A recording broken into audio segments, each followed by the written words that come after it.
Aqui nós podemos visualizar o papel importante da acetilcolina na secreção ácida. A acetilcolina, que é transmitida pelo nervo vago, ela vai agir diretamente sobre a célula parietal em receptores muscarínicos do tipo M3. Também vai agir nas células enterocromafins, aumentando a secreção de histamina, que age diretamente nas células parietais, aumentando a secreção de próton. E a acetilcolina também vai agir nas células G, aumentando a produção de gastrina, que é o terceiro estimulador da célula parietal. Então, o nervo vago produz acetilcolina, que age diretamente na célula parietal, que age na célula enterocromafim, estimulando a secreção de histamina, e também age na célula G, estimulando a secreção de gastrina. Isso mostra a importância da gastrite nervosa. Então, na gastrite nervosa, nós temos uma alta liberação de acetilcolina, e a acetilcolina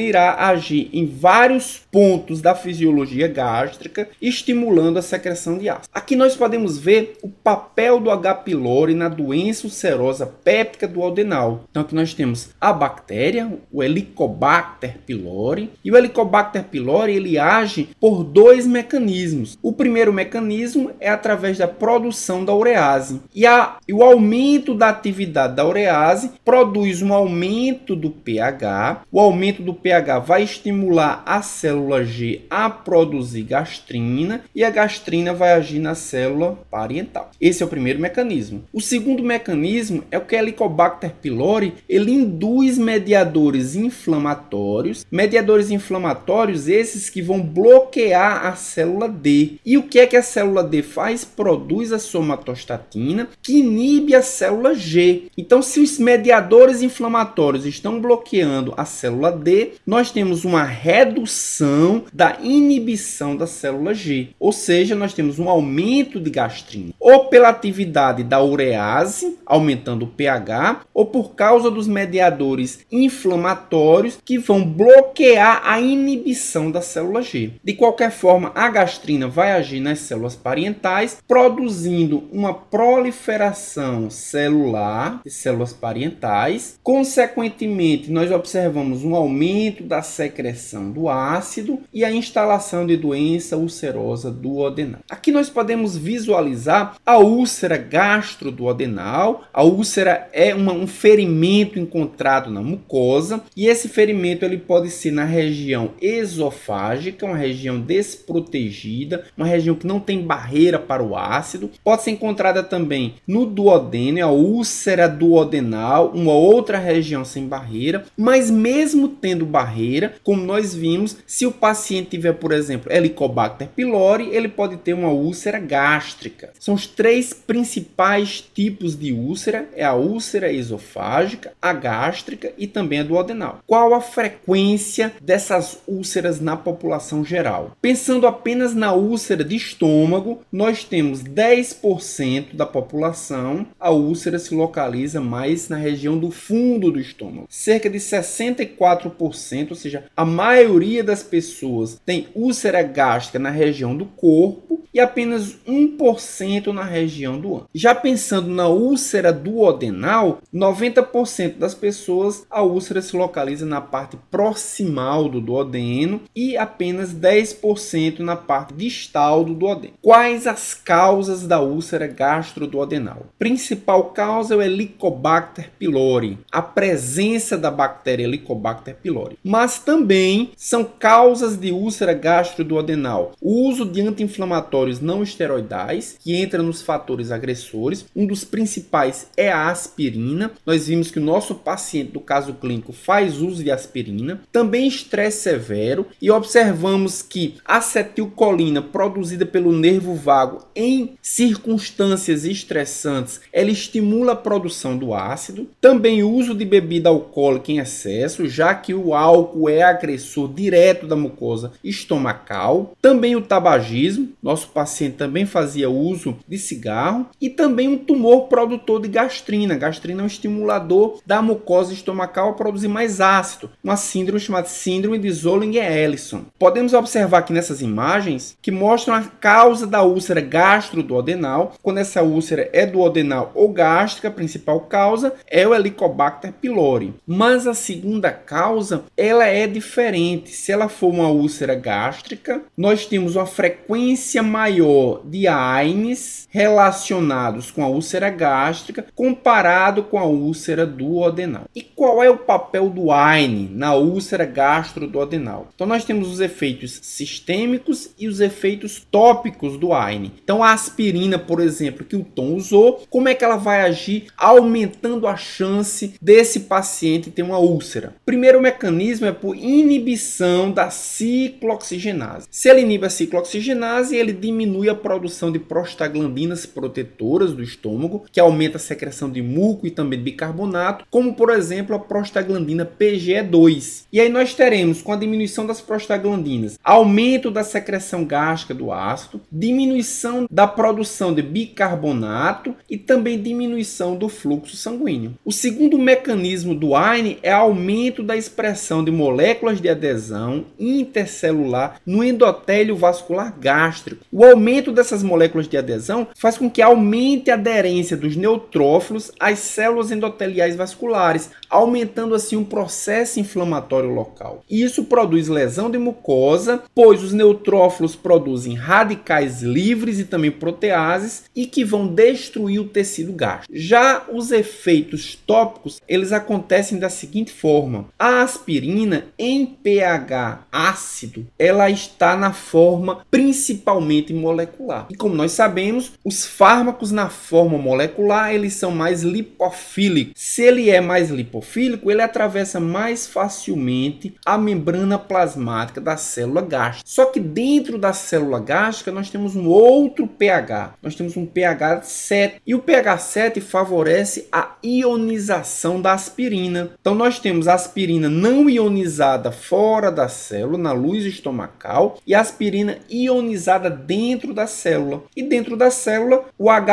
produzido vai produzir lesão celular, além do próprio radical livre produzido a partir dessa ionização da aspirina. Aqui nós podemos visualizar o refluxo gastroesofágico. E por que acontece refluxo gastroesofágico? Quando o esfíncter cárdico não está funcionando adequadamente, ou seja, o ácido não se mantém dentro do estômago, ele é eliminado pelo esôfago, nós temos o refluxo, ou seja, nós temos agressão da mucosa esofágica pelo ácido. E quais são os sintomas do refluxo gastroesofágico? Primeiro, queimação dolorosa no peito, a famosa pirose. E quais são as características da pirose? Ela aumenta quando a pessoa está deitada ou após a alimentação. Ela alivia com o uso de antiácidos e também é mais frequente ou pior à noite. Além da queimação, também é observado eructação, regurgitação do conteúdo estomacal, em alguns casos náuseas e vômitos com sangue, alteração da voz, dor de garganta, dificuldade de engolir e tosse também é um sintoma bastante comum no refluxo. O refluxo gastroesofágico, ele possui estágios, dependendo da gravidade desse refluxo, e também medidas terapêuticas dependendo do estágio de gravidade. O paciente que está no estágio 1, ele apresenta pirose esporádica não complicada. Frequentemente essa pirose ela acontece na presença de um fator precipitante conhecido, pode ser o uso de álcool, pode ser o uso de cigarro, pode ser o uso de um anti-inflamatório. Com frequência não constitui a queixa principal do paciente e a frequência se limita a 2 ou 3 episódios por semana e ausência de sintomas adicionais. Nesses casos, pacientes que estão no estágio 1 de refluxo, eles são orientados a modificar o estilo de vida, incluindo aí a dieta, também orientado a mudança de posição, diminuição da massa corporal, perda de peso, e nesses casos o tratamento medicamentoso é necessário apenas o uso de antiácidos ou antagonistas dos receptores H2 da histamina. Pacientes que estão no estágio 2, eles apresentam sintomas frequentes com ou sem esofagite e a frequência ocorre entre 2 e 3 episódios por semana. O tratamento clínico desses pacientes do estágio 2, eles acontecem através de inibidores da bomba de prótons e muito menos com antagonistas dos receptores H2 da histamina. Já os pacientes que estão no estágio 3 do refluxo, eles apresentam sintomas inexoráveis crônicos. Se não houver terapia, sempre há recidiva e as complicações esofágicas também estão sempre presentes, como estenose, metaplasia de barriga. E nesses casos, o tratamento é feito com inibidor da bomba de prótons 1 a 2 vezes ao dia. Os fármacos utilizados para os distúrbios gástricos, eles se dividem em 3 categorias: os agentes que diminuem a secreção de ácido, os agentes que neutralizam o ácido e os agentes que promovem a defesa da mucosa. Aqui nós podemos visualizar a localização de cada um desses agentes. Então nós temos aqui os bloqueadores de receptores H2 da histamina, obviamente eles vão impedir a ação da histamina. Os antagonistas muscarínicos vão se ligar a receptores M3, impedindo a ação da acetilcolina. Temos também aqui os agentes de revestimento, que vão impedir a ação direta do ácido na mucosa desprotegida. Os antiácidos, que vão neutralizar a acidez. Os inibidores da bomba de prótons, que vão inibir a ação da bomba de prótons na secreção do próton H+,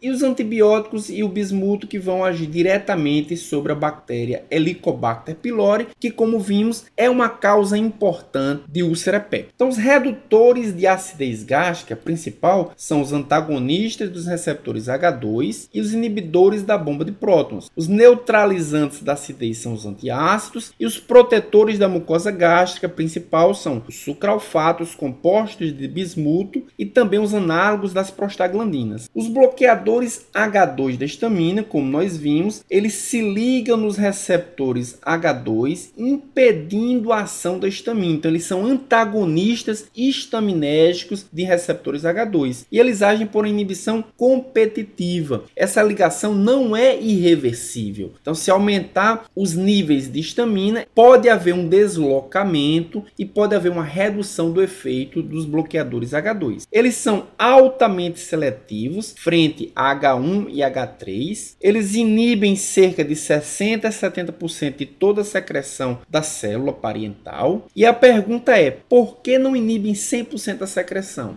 Não inibem 100% da secreção porque a célula parietal é estimulada pela acetilcolina e também pela gastrina. Então, os bloqueadores H2, eles vão impedir apenas um dos estímulos da célula parietal. Os principais representantes dos bloqueadores H2 é a cimetidina, a ranitidina, a famotidina e a nizatidina. E todos eles têm em comum esse anel da histamina, esse anel histaminérgico, que faz com que ele seja reconhecido pelos receptores H2. As principais diferenças dos bloqueadores H2 é a farmacocinética. Então, quanto à biodisponibilidade, o bloqueador H2